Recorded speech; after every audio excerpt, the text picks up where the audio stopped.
আমরা জানি যে সিঙ্গেল বন্ড মানে হচ্ছে সিগমা বন্ড। তাহলে টোটাল সিগমা বন্ড প্রথমে কাউন্ট করছি। এটা হচ্ছে sigma bond, sigma sigma sigma sigma sigma sigma bond, sigma sigma sigma.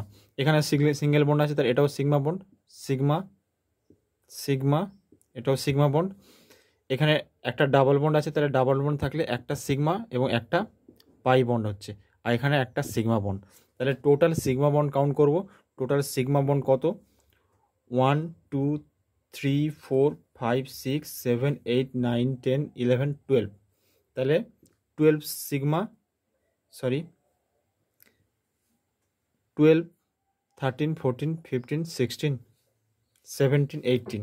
তাহলে সিগমা বন্ড 18টা এবং পাই বন্ড, এখানে একটাই পাই বন্ড আছে, তাহলে পাই বন্ড একটা, সিগমা বন্ড 18টা, পাই বন্ড একটা।